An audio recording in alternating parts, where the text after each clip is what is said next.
Queridos, vamos pegar nossos livros, o livro Nascidamente, também pegue a sua Bíblia e vamos dar seguimento na página de número 82. Estamos quase acabando, concluindo o capítulo de número 6, que é o capítulo sobre hamartia, né?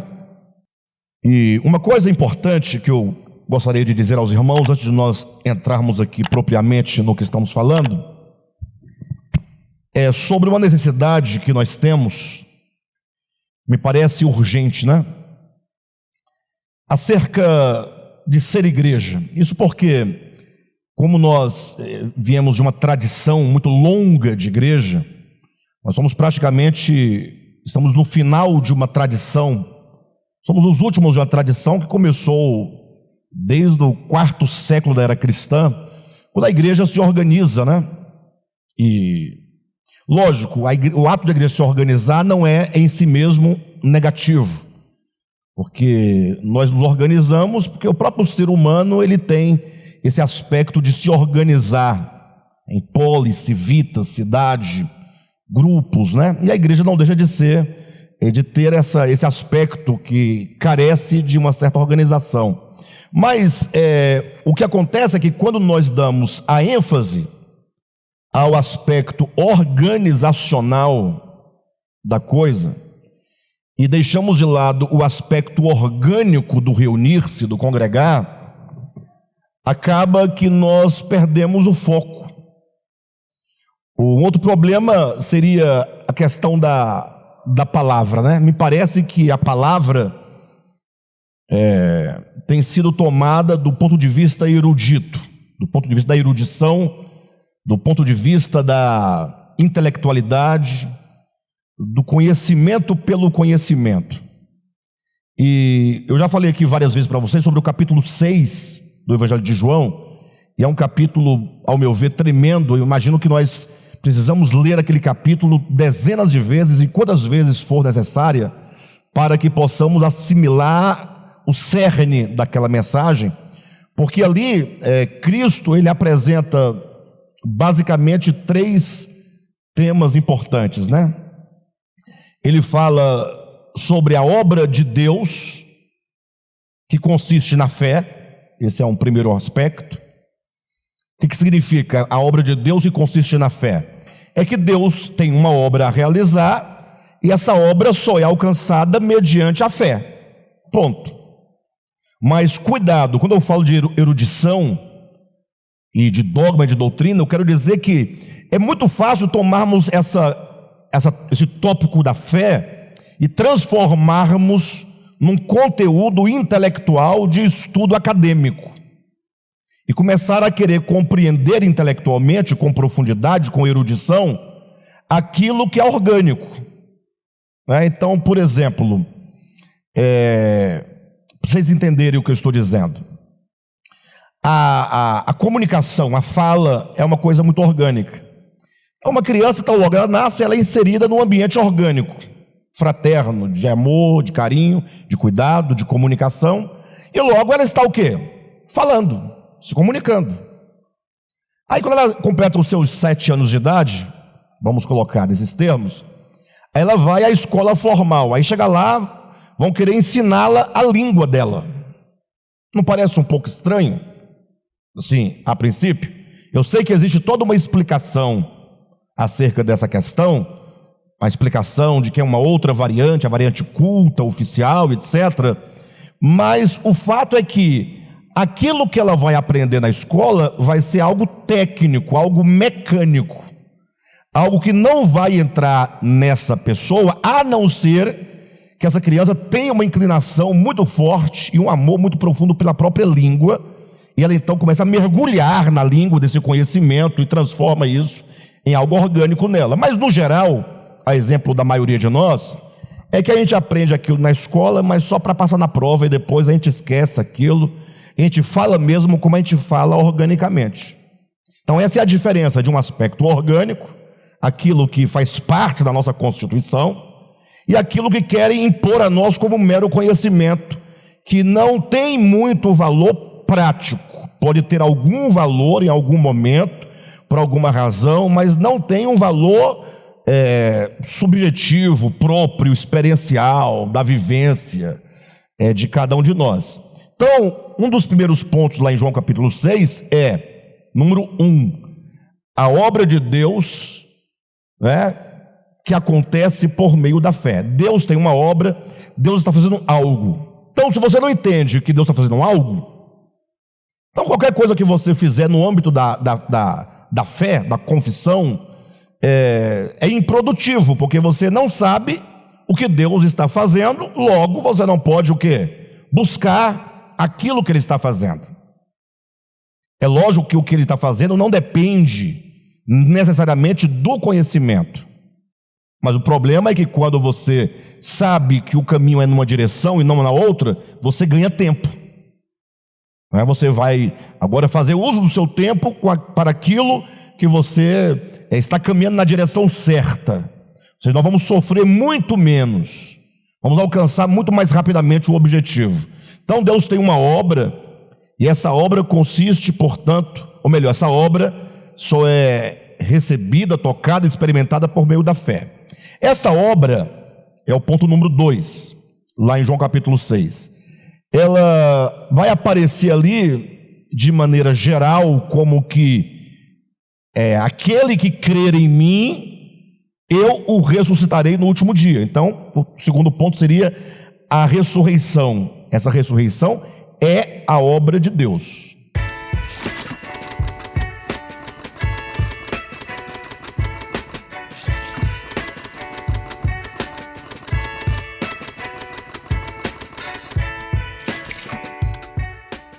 O que significa isso?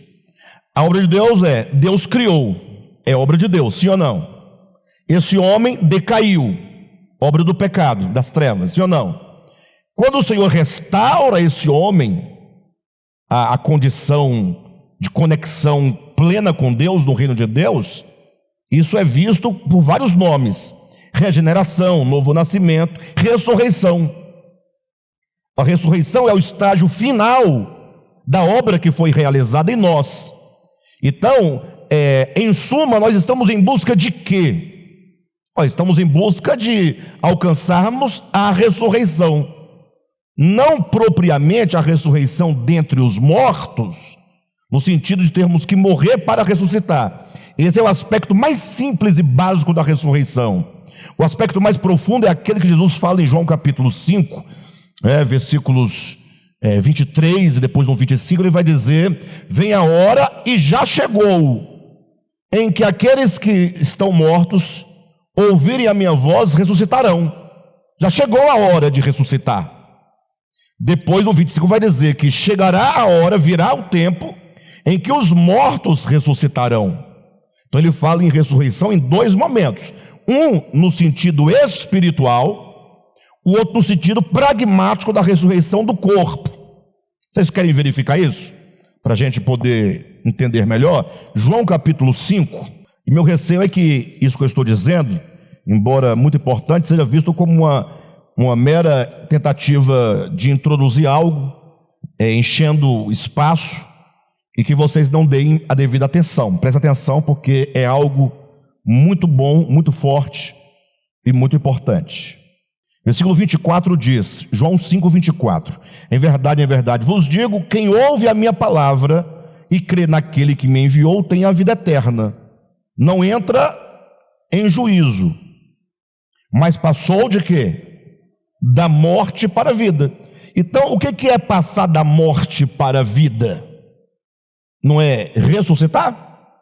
E quando isso acontece, aquele que crê, que ouve as minhas palavras e crê naquele que me enviou, passa da morte para a vida. Isso não pode ser entendido meramente no plano doutrinal.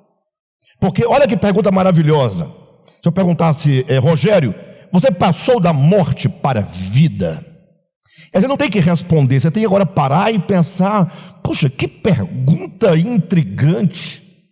Como assim, se eu passei da morte para a vida?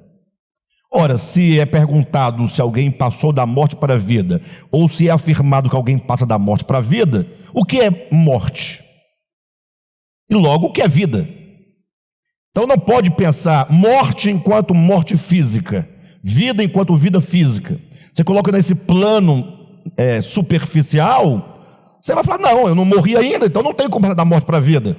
Eu estou na vida e vou passar para a morte, para depois passar para a vida, se você pensar em ressurreição enquanto um mero acontecimento futuro, escatológico. Aqui fala de um acontecimento que é possível de se experimentar hoje, não é?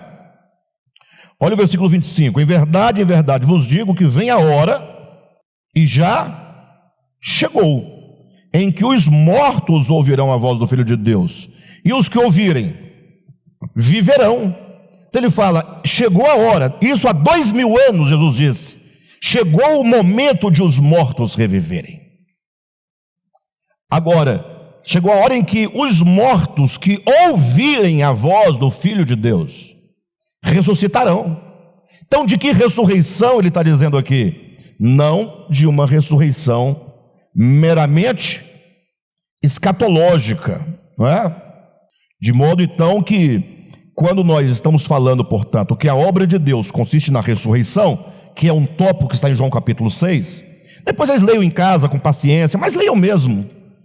Façam esse favor para vocês mesmos, não faça para mim não. Leia devagarzinho, leia uma vez, você vai entender alguma coisa, depois você lê uma segunda vez, 2 dias depois, você vai entender um pouco mais, depois você lê uma terceira vez. Não para de ler, vai lendo o capítulo 6, quantas vezes? Quanto mais você lê, mais você compreende, mais você se imerge no texto, mais o texto imerge em você. Então, o primeiro ponto que eu disse a obra de Deus acontece por meio da fé. Esse é o primeiro ponto. Segundo ponto, que obra é essa? Essa obra, você vai encontrar umas 5, 6 a 10 vezes em João 6. Eu o ressuscitarei no último dia. Eu o ressuscitarei. Ou seja, qual é a problemática? A problemática é o que fazer para experimentar a obra de Deus, que é a ressurreição dos mortos. Né? Perfeito ou não? Mas por que ela diz, eu ressuscitarei no último dia? Ora, é porque essa ressurreição, ela começa no espírito humano, que é passar da morte para a vida, só que isso não é uma ressurreição plena.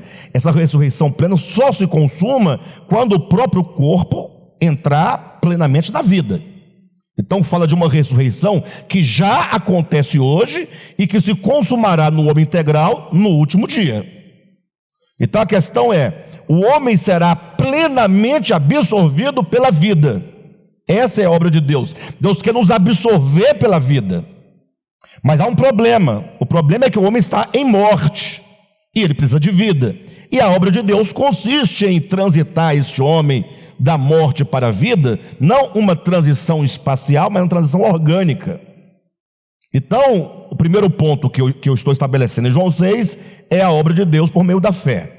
O segundo ponto esta obra consiste na ressurreição, na experiência da vida, na aniquilação da morte, no vencer a morte dentro de nós. Morte enquanto pecado, morte enquanto hamartia, morte enquanto separação, morte enquanto treva, morte enquanto ilusão. Quem está entendendo? A aceitação é muito problemática. É aceitação, mas eu diria assim, puxa vida, porque essa palavra aceitação, ela está tão saturada, tem até uma brincadeira que as pessoas fazem geralmente em reunião de coach, de empresa, reunião de motivação, essas coisas tudo, né? Aí a pessoa pega, o palestrante pega uma nota de R$100, ou pegaria uma de 200, hoje já tem de 200, né? A gente não vê, mas existe.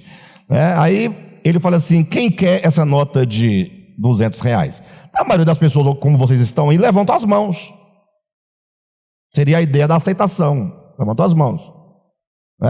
Só que tem um na plateia, que pode ser o combinado com o palestrante, ou que já conhece essa dinâmica, que ele não responde o que quer, ele se levanta, vai lá e pega com a própria mão. Então qual é a diferença daquele que levanta a mão para aquele que se levanta do lugar, vai lá e pega a nota com a mão?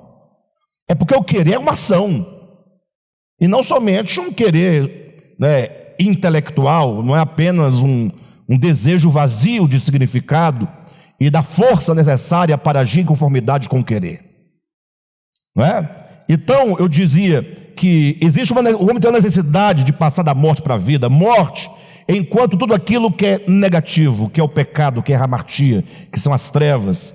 E a vida, enquanto o vencer essa morte, o vencer essas trevas, o vencer essa ilusão. De maneira que nós vivemos e agimos ou de acordo com a morte ou de acordo com a vida. Ou de acordo com a luz ou de acordo com as trevas. Levando em conta que luz e trevas aqui são metáforas, morte e vida são metáforas, para entendermos uma questão de unidade com Deus ou numa relação de separação e oposição a Deus. Perfeito? Então, essa é a segunda questão. A obra de Deus é nos fazer transitar organicamente para sermos absorvidos pela vida, absorvermos a vida, vivemos a experiência da vida. Salvação plena. Né? E na linguagem evangélica, porque na linguagem filosófica, os filósofos iriam dizer a felicidade. Mas é a mesma coisa, é um estado de plenitude. Lógico que a filosofia, na sua maioria, não levava em conta o aspecto espiritual, redentivo, etc. Mas a ideia, no geral, é a mesma. Porque todo homem sabe que está doente, todo homem sabe que precisa, todo mundo sabe que a humanidade está morrendo e está enferma. Dá o nome que você queira dar, mas é um fato. Agora, o terceiro ponto lá em João capítulo 6, que é o mais importante, e essa introdução é porque nós estamos estudando temas muito profundos, e eu receio de que nós fiquemos só sabendo as coisas e que não aconteça nada. Por isso que eu resolvi nem começar a ler antes de falar isso. Perfeito? O terceiro ponto é como que essa obra acontece. E aí nós vamos chegar na ideia da palavra do ponto de vista erudito, da mera erudição, do mero conhecimento, para uma palavra que é alimento, que é cura, que é remédio. Uma palavra que deve ser, sobretudo, recebida, acolhida e experimentada. Então, assim, o que a gente vê enquanto um problema da atualidade? Em que existem igrejas que não têm nenhuma preocupação com a compreensão das coisas divinas. Por quê? Porque eles acham que conhecem e ficam lhe falando um tanto de bobagens que até um leigo que não está inserido naquele ambiente sabe que não leva para lugar nenhum, que é só um meio de perder tempo e ganhar dinheiro. Né? Perder tempo, ganhar e perder dinheiro. Que uns perdem, outros ganham. Mas o fato é que qualquer um sabe. Agora tem outro lado que tem aquelas igrejas que prezam pela compreensão. O DEVAP é uma delas. E outras tantas igrejas que existem, são muitas, que prezam pela compreensão e a despeito de qualquer coisa, estão no encalço da compreensão da fé, da Bíblia, lendo grego, hebraico, aramaico, hermenêutica, exegese, etc., homilética, e o pau quebra. Tá, mas e aí? O que isso tem resultado? Por exemplo, internet, só para vocês terem uma ideia. Para alguém ser bem-sucedido num canal da internet, quando eu falo bem-sucedido, é ter milhões de visualizações. Ele tem que oferecer o quê, afinal? Essa é a pergunta básica. Né? Ele tem que oferecer aquilo que o povo está atrás. Então existe um nicho de pessoas que são especuladores da verdade. São especuladores da fé objetiva. São especuladores dos dogmas. E isso, meus queridos, nós já estamos muito claros de que mais atrapalha do que ajuda, porque não edifica. E todo conhecimento intelectual meramente erudito não resolve o problema do homem. Se brincar, pode torná-lo pior, porque pode gerar a arrogância do conhecimento, a presunção do conhecimento, pode afastá-lo das coisas simples e básicas da vida. Quem está me entendendo? Bem, então, a terceira questão lá em João 6 é como nós vamos, portanto, por meio da fé, tocar nessa obra, como é que ela vai acontecer em nós. Aí Jesus ali no capítulo 6 é claro quando ele vai dizer acerca de uma coisa que está lá, mas que ninguém traduz do modo como foi dito e para o que foi dito. Jesus falou: olha, o problema do homem é um problema de ser. É de ser. O homem ele foi criado para participar da natureza divina de um modo consciente. Porque de modo inconsciente, tudo no universo participa da natureza divina, do ponto de vista da essência da coisa. Só que nós somos chamados a participar da consciência universal e divina, da razão primeira e última do universo. Somos convidados não somente a participar do Logos, mas a ser uma expressão desse Logos. Eu acho isso de uma responsabilidade muito grande que Deus nos impôs de criar o homem para expressá-lo. E não somente de uma responsabilidade, mas também de uma, como eu posso colocar, de um privilégio muito grande. Deus criou o homem para isso. E como fazer então? Como nos apropriar conscientemente dessa essência divina?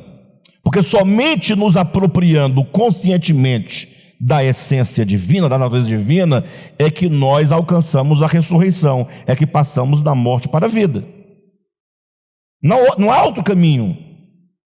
Eu espero que vocês estejam entendendo o que eu estou dizendo. Aí Jesus vai explicar que a única maneira de você tornar-se participante dessa natureza divina de modo consciente, onde vai se dar exatamente a diferença entre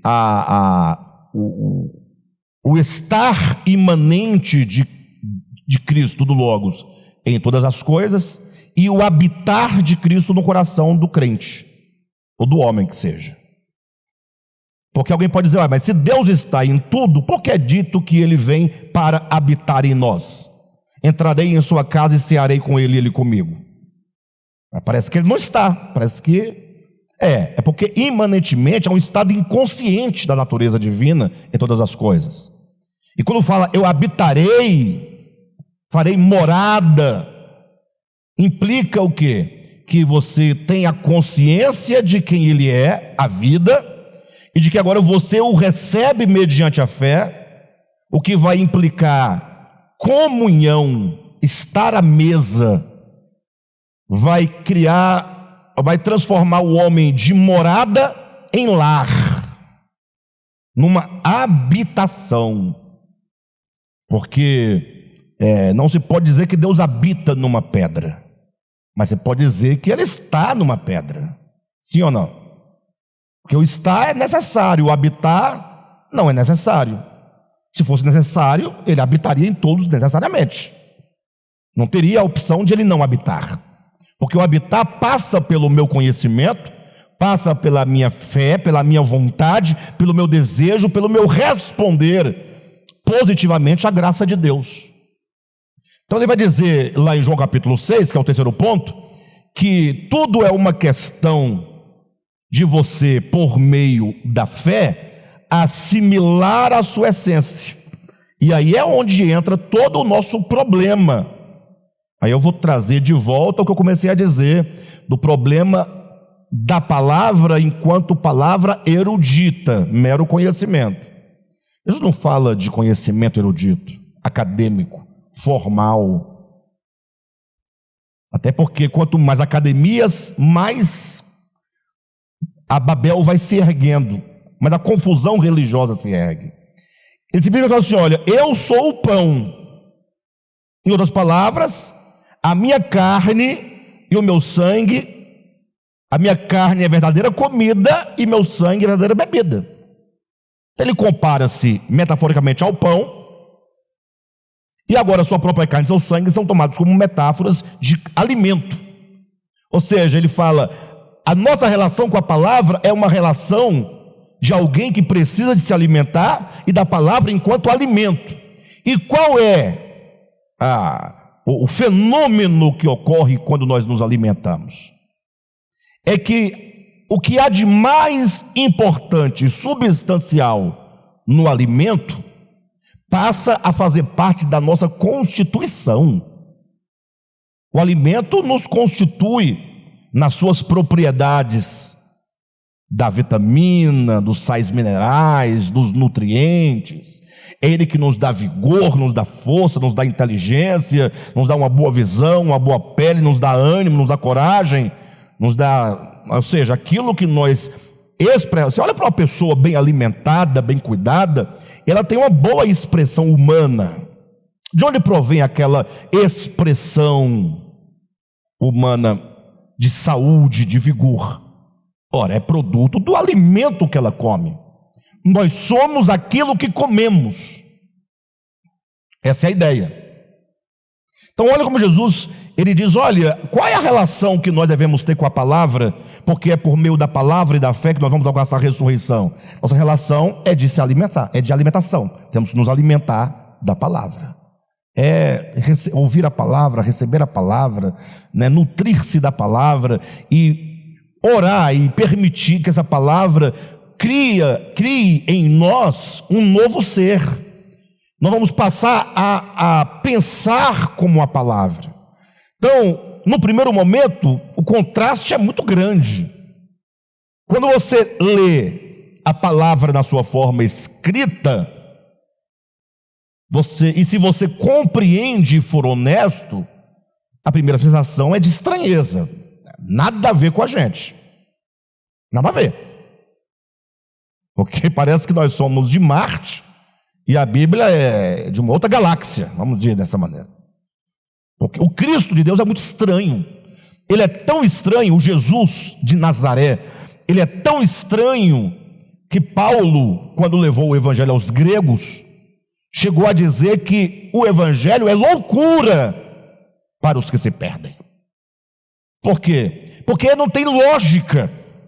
O homem natural não tem como conceber absolutamente o evangelho, porque ele vai no sentido oposto a todos os nossos ideais, as nossas pretensões, a nossa cosmovisão, a nossa tradição, a nossa cultura, a nossa religião.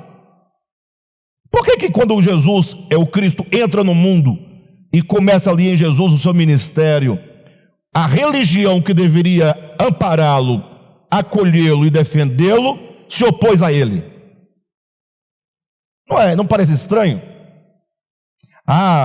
Se fossem os budistas, né, que rejeitaram a Jesus do ponto de vista histórico, pragmático, os budistas, só podia ser os budistas, né? Só podia ser. Não, quem rejeitou foram os hinduístas, né? Podia ser. Não. Foram os filhos de Abraão, de Isaac e de Jacó. Os camaradas que eram os oráculos de Deus. Em termos atuais, era a igreja de Deus daquele tempo. Os sacerdotes de Deus, com a lei de Deus, com os profetas de Deus, tudo de Deus, a revelação de Deus, os que tinham Deus, que tinham as alianças, que tinham as promessas, que tinham o Messias, que tinham tudo. E por que a estranheza?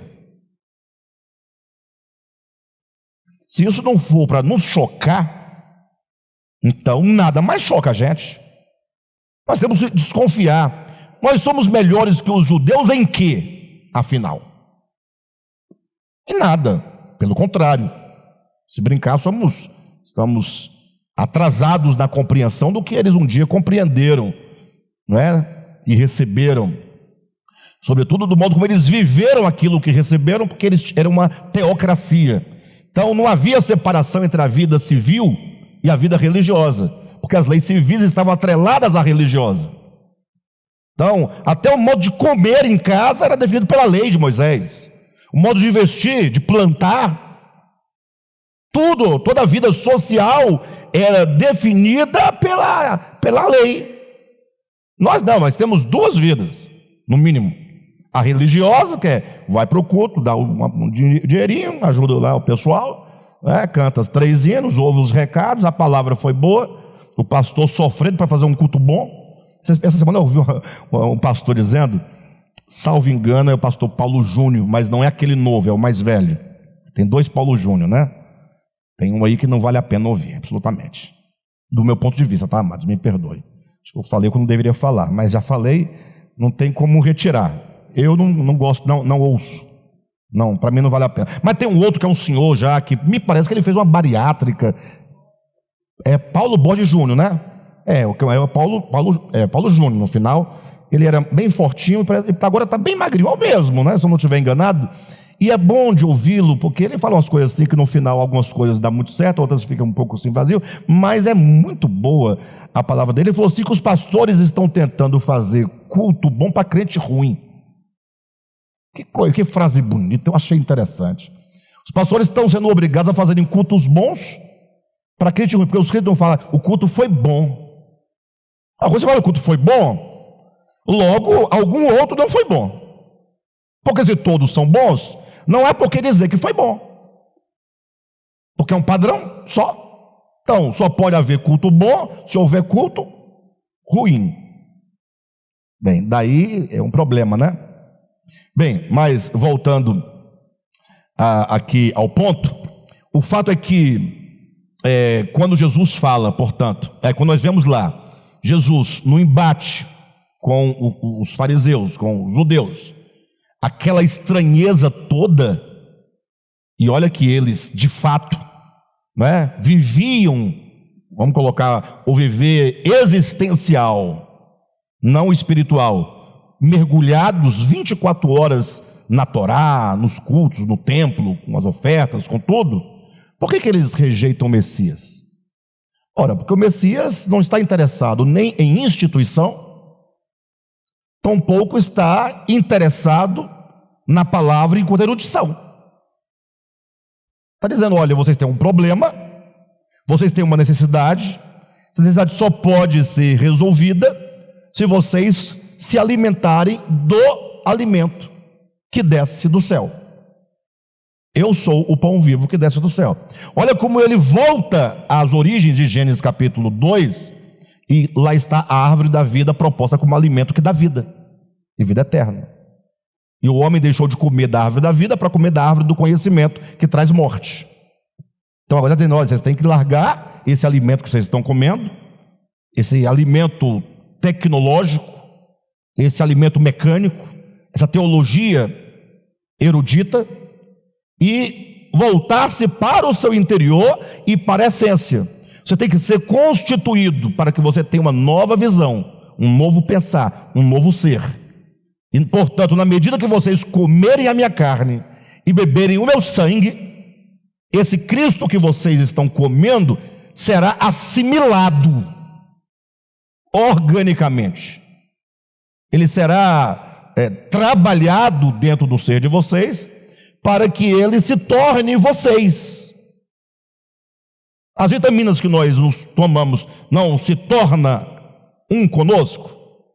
Não passa a fazer parte das células? Não nos dá esse aspecto bonito?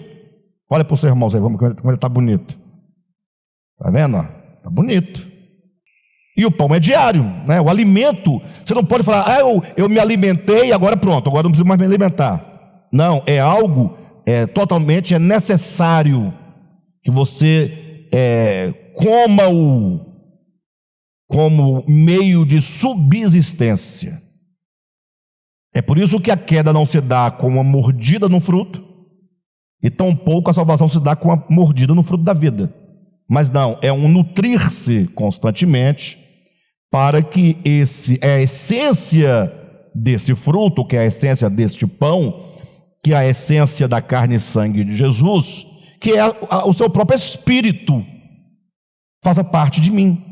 Por isso que ele vai dizer em seguida no capítulo 6, que a carne para nada aproveita, mas o espírito é o que dá vida, e as minhas palavras são espírito e são vida. Então, o terceiro ponto que se fala em João capítulo 6 é a questão do ser de Cristo, que precisa de ser assimilado. Então, pausa um pouco aí e vá para casa hoje com uma pergunta, e procure respondê-la para você mesmo. Não é para responder para outra pessoa, nem para mim, nem para ninguém. É para você mesmo. Você tem uma vida religiosa. Nós temos uma vida religiosa. Nós temos uma fé. Em termos gerais, temos uma religião. Temos um livro sagrado.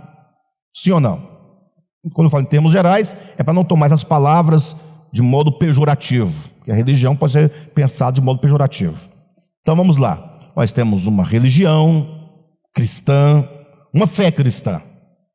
Temos nossos dogmas, nossas doutrinas. Nós temos uma inclinação a conceber a verdade de um ponto de vista. Temos a Bíblia. Oramos, congregamos, comemos do pão, do vinho, no partir do pão, uma vez por mês. Tá, tudo bem. Até aí, a pergunta que você deve fazer a si mesmo é: será que tudo isso que eu tenho feito no âmbito de uma prática religiosa, de uma praxis religiosa, será que tudo isso eu estou fazendo com o propósito de me alimentar? Ou eu estou fazendo tudo isso como um mecanismo, uma máquina, um movimento mecânico de uma religião que não faz parte de fato de mim, mas é algo que eu carrego comigo? Porque nós temos que carregar uma religião.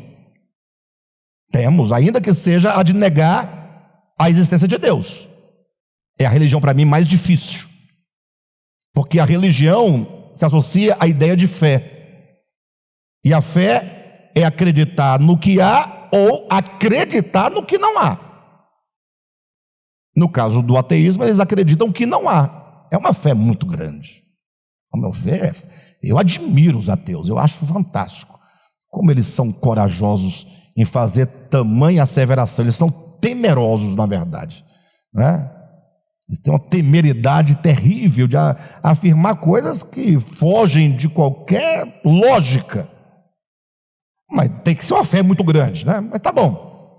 Mas o fato é que a pergunta é: puxa, nós não adianta, nós vamos carregar conosco a ideia da fé. E aquilo que nós fazemos nessa direção, a minha insistência é essa. O que é que nós estamos buscando com isso? Ou nós não temos busca? Ou será que nós estamos achando que ao fazer acontecer esse mecanismo de ir e vir, de levar e trazer, de cantar, levantar a mão, nos dá direito objetivamente a entrar no céu? Eu acho que deve ser essa a resposta da maioria de nós.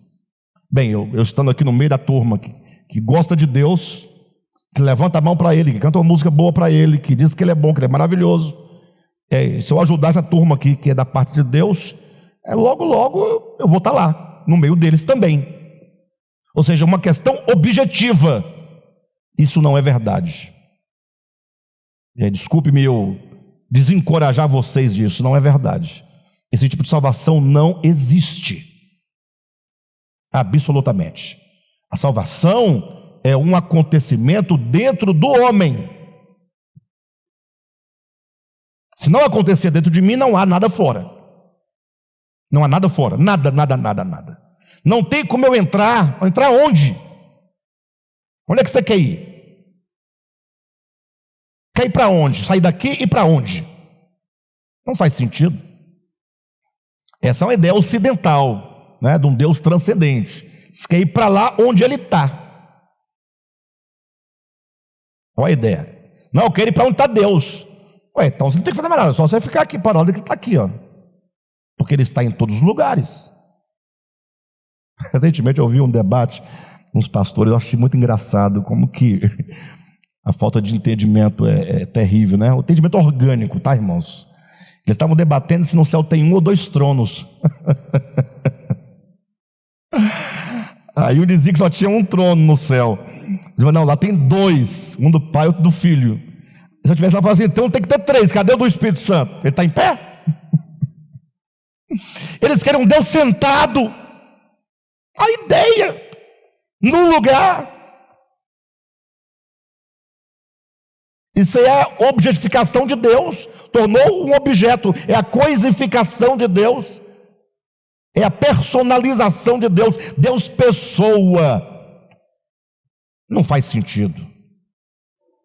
Até porque para ele ser Deus, ele não pode estar em lugar nenhum, embora esteja em todos os lugares ao mesmo tempo. Ele não pode estar em lugar nenhum, porque quem está em todos os lugares não está em lugar nenhum, propriamente dito. Porque se está aqui, está ali, está em todo lugar. Que lugar é esse? O lugar é que está nele, e não ele em algum lugar.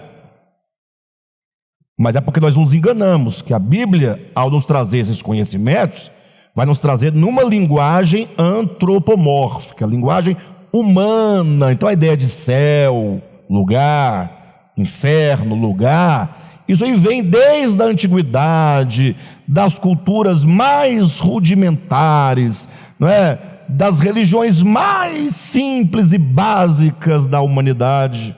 E nós continuamos com a mesma linguagem grega, porque não tem como fugir da linguagem humana.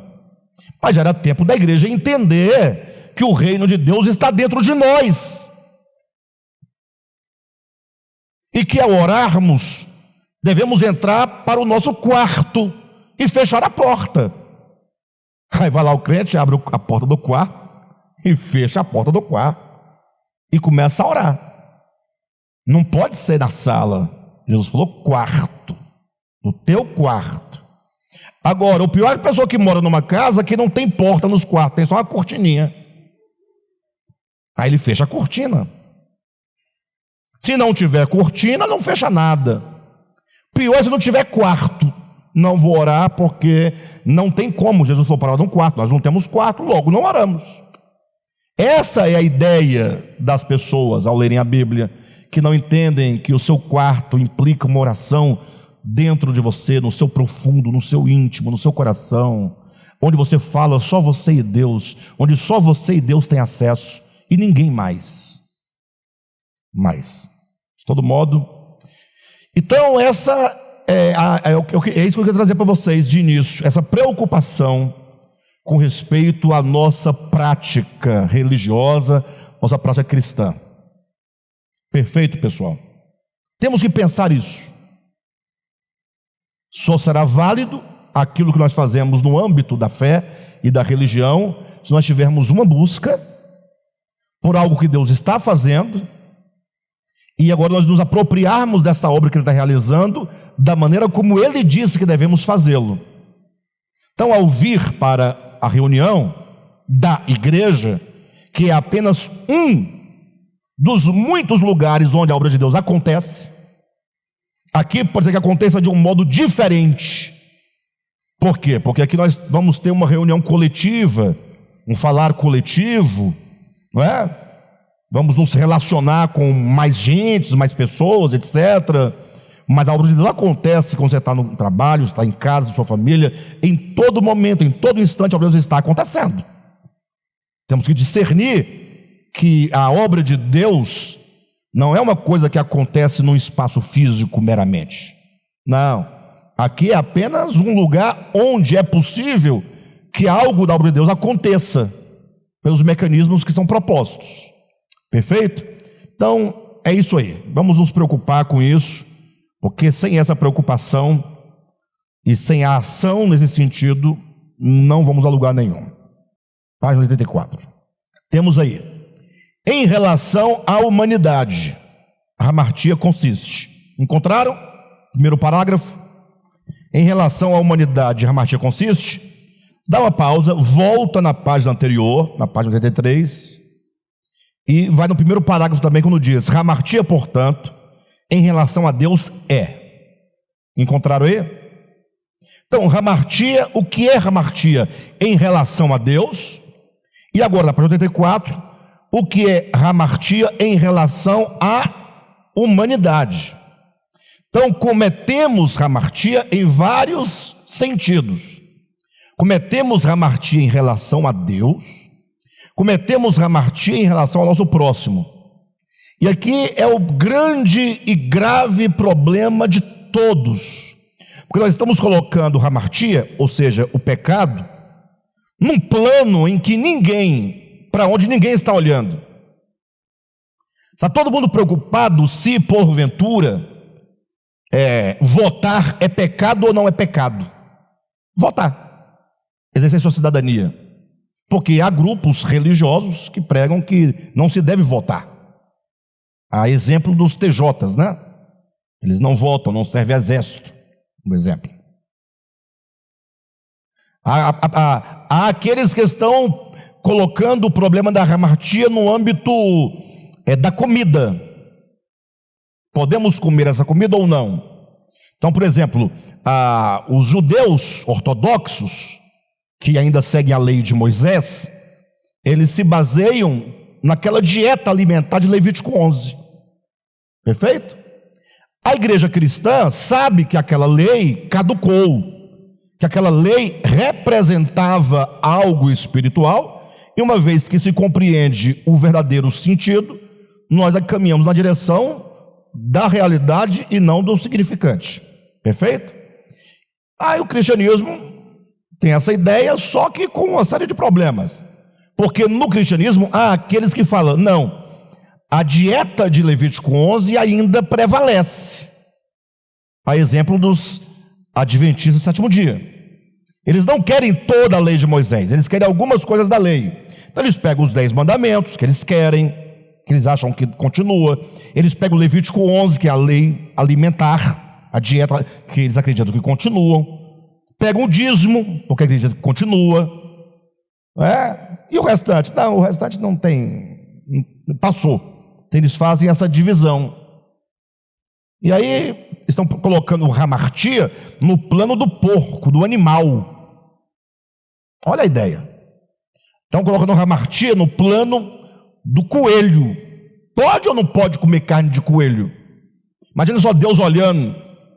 Hoje o Aldair comeu carne de coelho. Anota no livro, porque ele vai ser julgado. Ele vai ser julgado porque comeu carne de coelho. Poxa, o cara estava lá, no meio do mato, com uma fome, foi pescar, não pescou peixe nenhum, tal. Só conseguiu pegar um coelho pequeno, coitado, parecia um ratinho. Não dá nem para matar a fome direito, ele se alimentou, um pouquinho de proteína para ganhar. Anota aí no livro, porque no dia do juízo final, para Deus se lembrar, porque Deus esquece.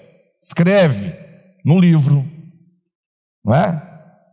Platão era contra escrever as ideias no livro, que ele dizia que o livro, a escrita é contra a memória. Isso é verdade. Hoje ninguém mais sabe o número de telefone da esposa nem do esposo. Você pode saber o seu, porque na farmácia eles pedem o seu CPF e o seu para colocar naquela fichinha. Mas eu não sei o telefone da Jane. Se eu perder o meu celular, não tem como ligar para ela. Se alguém de vocês não tiver, eu não sei. Não sei e nunca soube, na verdade. Eu nunca soube. Então, coloca a hamartia no plano da alimentação. Aí os crentes falam mal dos adventistas, né? Tá. Mas aí quando eles vão lendo a Bíblia, o restante dos cristãos, que é a maioria que diz que o que entra no homem não contamina, mas é o que sai da boca, aí eles passando por Atos 15, eles falam, não, de fato, não, o que entra não contamina. Porém, conforme em Atos 15, o crente não pode comer galinha ao molho pardo. Mas a lei passou. Não, mas isso aqui está em Atos, logo não pode. Aí Deus preocupado, essa galinha aí, tem sangue? Tem só um pouquinho, não coloquei tudo não, porque fica muito forte, não coloquei, mas tem um pouquinho? Tem. Hamartia. Aí Deus fala, olha pessoal, não tem condições, os meus servos comendo galinha caipira com sangue.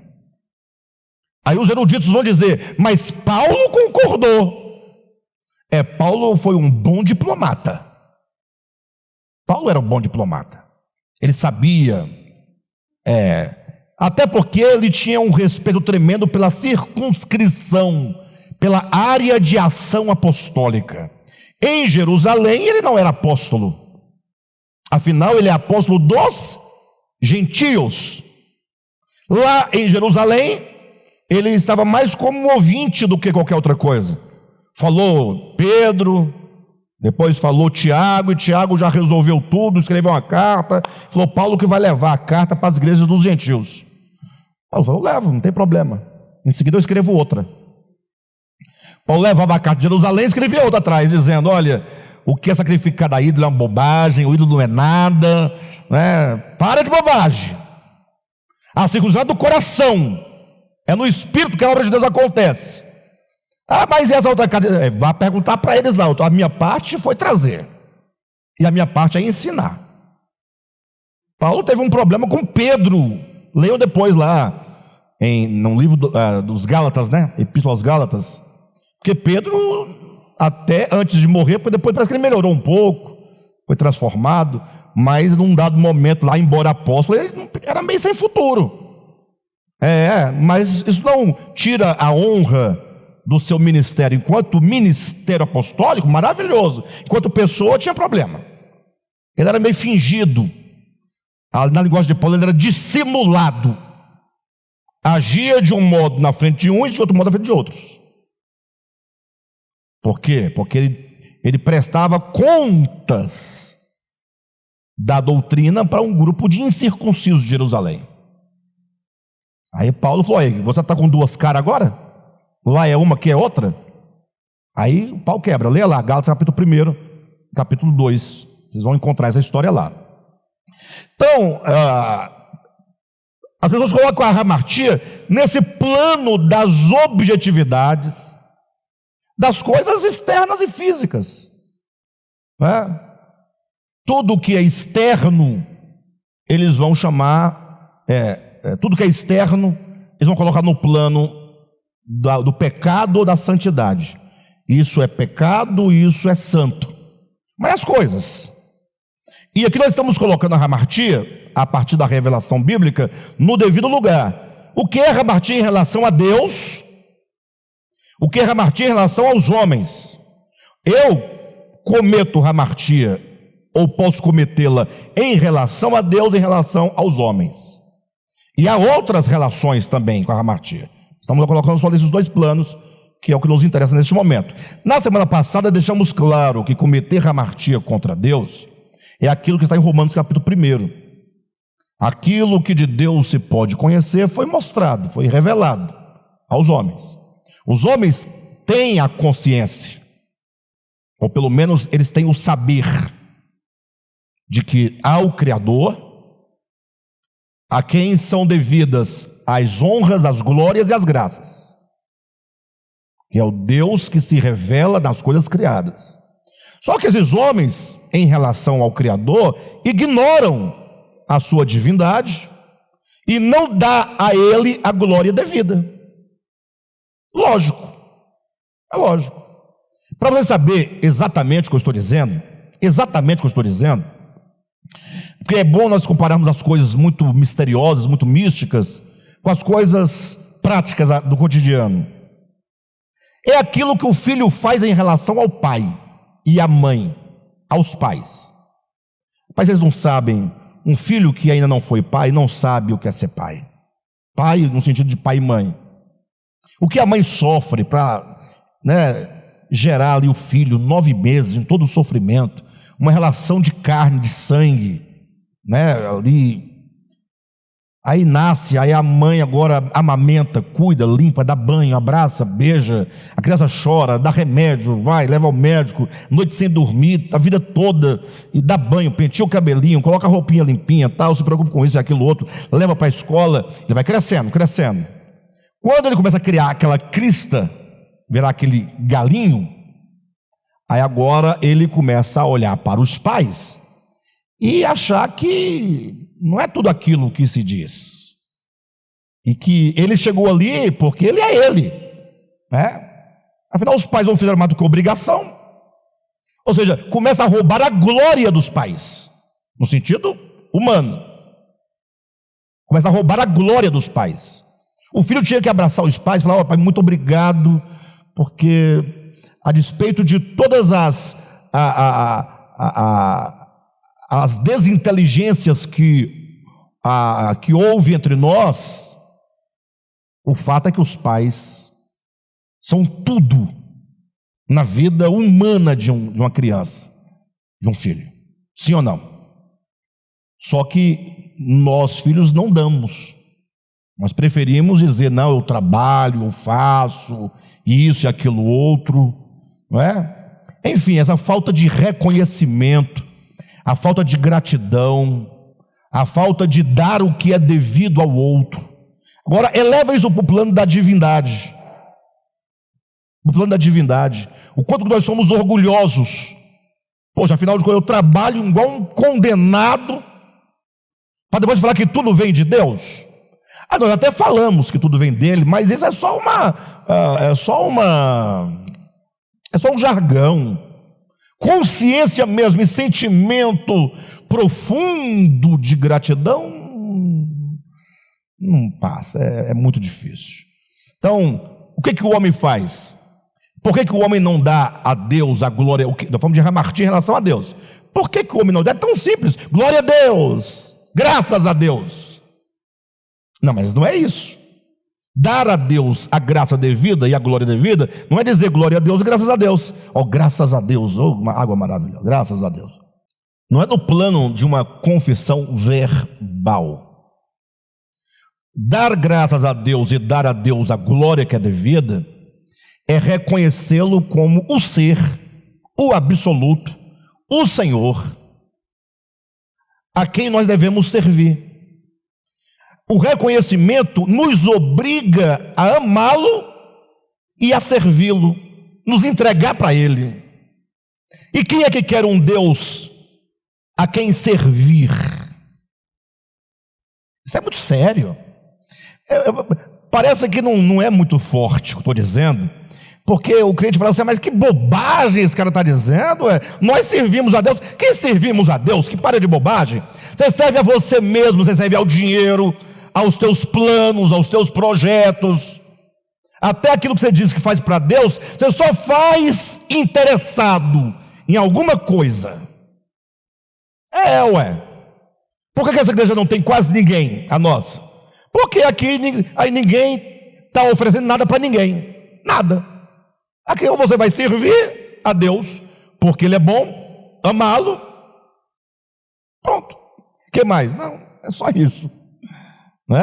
E se você fizer qualquer coisa com o objetivo de ser salvo, a gente diz que a salvação não existe,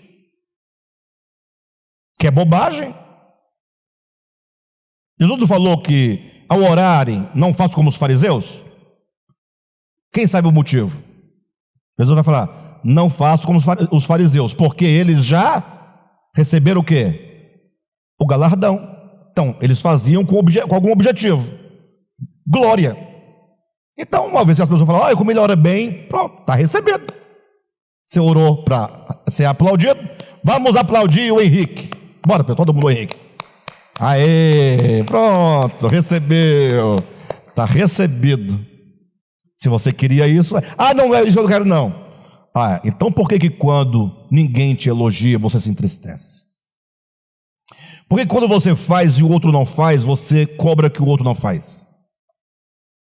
Só eu vou fazer? Só eu que tenho que fazer? Você condiciona tudo ao outro. Se ninguém te elogiar, falar, pai, mas você é de verdade mesmo. Você te falar, viu? Você fica feliz, né? Poxa vida. Então, render a glória a Deus e dar a graça devida a Ele, nos obriga a reconhecer sua divindade, o seu senhorio, e cria em nós um senso moral e de dever de servi-lo. Quando eu falo nós, os seres humanos, tá, irmãos? A humanidade não quer servi-lo. E por que não quer servi-lo? Ora, porque servir dói. Servir é assumir que você é um servo, que você não será servido, sua vontade não será feita. Porque o Evangelho fala, negue-se a si mesmo, tome a sua cruz. Aí você vai se tornar servo. Então tem que negar a minha vontade. Mas se é para fazer a sua vontade, então, Como nós não queremos fazer a vontade do Deus, porque nós queremos fazer a nossa vontade, então nós não vamos dar a Ele a glória devida. Mas nós precisamos de Deus. E a consciência, onde fica? Que nós temos que servir a Deus. Vamos criar os nossos deuses, porque esses deuses que nós criamos, podemos manipulá-los. Porque aí quando a gente está servindo a esse Deus, é um negócio que a gente presta com ele. É um negócio. É um culto mercantil. Porque se nós criamos os nossos deuses, nós os criamos conforme nós queremos que eles sejam. Logo, ao servi-los, eles também nos servirão. Então o nosso serviço aos deuses vai ser um serviço aparente, em busca de termos um Deus que sirva a nós, as nossas próprias vontades. Por isso que existe até hoje a ideia de que Deus tem que fazer a minha vontade, que nós vamos em busca da vontade, do cumprimento da nossa vontade. A nossa oração é: Senhor, faz isso, faz aquilo outro, assim não, Senhor, é deste modo.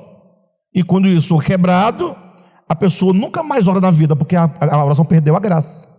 Quantos cristãos chegaram aqui no ministério do Levap e nunca mais oraram? Por que nunca mais oraram? Porque eu passei a ver todo dia orando, aí não é mais, está tudo errado. Então agora, e eu não tenho mais motivação de orar, seja feita a tua vontade, venha o teu reino. Eu não tenho interesse por essas coisas, meu interesse é outro.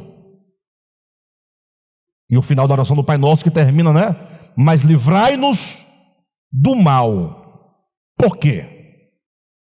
Porque teu é o reino, a glória e o domínio. É isso mesmo? Porque teu é o poder, a glória, teu é o reino, o poder e a glória para sempre. Amém. Uma oração de entrega, de reconhecimento. Então, o pecado ou a hamartia em relação ao Criador consiste nisto.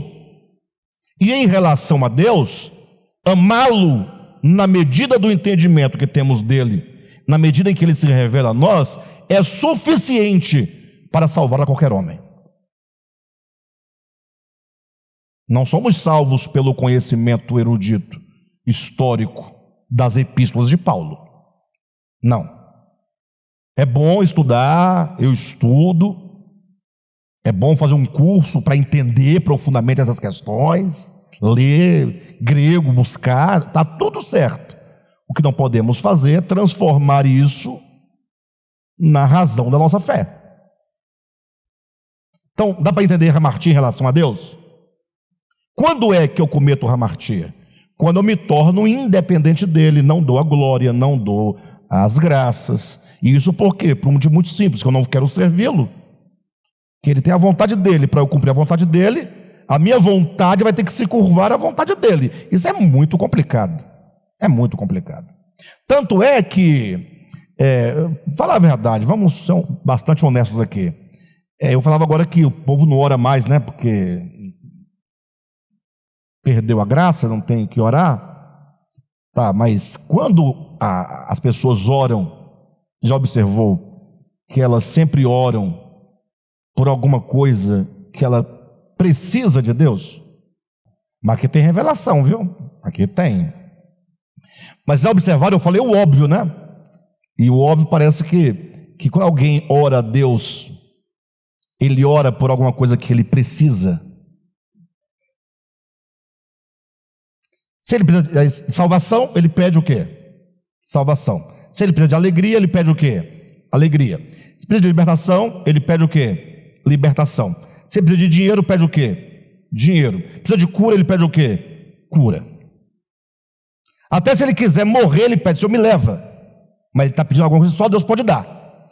Agora, tem outras coisas que na cabeça do ser humano, ele pode realizar. Tudo aquilo que eu posso fazer, que passa por uma decisão imediata minha, eu nunca oro a Deus. Já observou isso ou não? Quer ver uma coisa? Puxa, eu preciso de uma casa, não tenho casa para morar. E tem mais comprar casa em Brasília? Difícil, Muito difícil. Não é fácil. Tem que ter cacife para comprar casa em Brasília. Então, quem não tem cacife, Ah, então eu vou pedir a Deus uma casa. Certo? Vou pedir a Deus uma casa. Casa para quê? Para morar. Sim ou não? Por que eu vou pedir a casa para Deus? Se eu tivesse dinheiro, eu pediria? Não pediria. Olha como nós somos. Tá. Aí digamos que Deus me dê uma casa. Ou, sem problema, que eu compre uma casa. Eu tenho uma casa. Agora eu vou vender essa casa, vou me mudar para um outro lugar, de uma outra casa. Eu vou orar para Deus para saber se eu devo? Não. Por que não? Isso aí é a minha escolha, a minha decisão, é o que é melhor para mim. Quem está me entendendo? Então, quando eu digo que nós oramos pelo que Deus pode e só Ele pode nos dar, parece óbvio, né? Nós oramos por aquilo que nós precisamos de Deus. Mas é lógico, é? Não, não é lógico não, porque aquilo que nós, entre aspas, podemos fazer, nós não oramos. Ou seja, só procuramos a Deus quando eu não consigo realizar com meios próprios. Então Deus fica lá. Quando eu não tiver recurso meu, eu vou aí. Mas enquanto eu tiver, você fica aí. Não se meta aqui na minha vida. É isso que é dar graças e glória a Ele? Não me parece. Não me parece. Lógico que cada um de si é que pensa, que reflete. Tomar cuidado, porque essa palavra que eu estou trazendo aqui, por mais verdadeira que ela seja, alguém pode usar para poder controlar a vida de outros. Como se orar a Deus fosse perguntar para o pastor se eu devo ou se não devo. Nada a ver. Você fala, Senhor, olha, eu tenho um desejo disso. Vai ser bom para mim? Vai ser bom para a minha família? Vai ser bom para os meus filhos? Vai ser bom para a minha vida espiritual? Vai ser bom para a minha fé? Vai ser bom para o reino de Deus? Ou será que nós estamos aqui pelo nosso próprio reino? Veja como a nossa vida é uma vida de contradições. Que a gente afirma algo e na prática a gente vai agindo e nem percebe, porque é tão natural não depender de Deus, que a gente nem percebe que não estamos dependendo. A gente pensa que depender é só para respirar. É lógico, você sabe que você não domina o ar. Agora, se o ar fosse controlado, vendido, e você comprasse um botijãozinho, porque você tem condições, você nunca agradeceria pelo ar, porque você compra, você paga por ele. Como o ar é gratuito e ninguém tem controle sobre ele, esse ar natural, e ninguém quer sair puxando um bujãozinho, logo, você fala, eu sou grato pelo ar. É lógico, né? Você é malandro, né? Malandro velho. Agradar a Deus para Deus não tirar o ar. Agora, naquilo que é meu, que eu posso, que eu conquisto, construo, não se meta na minha vida.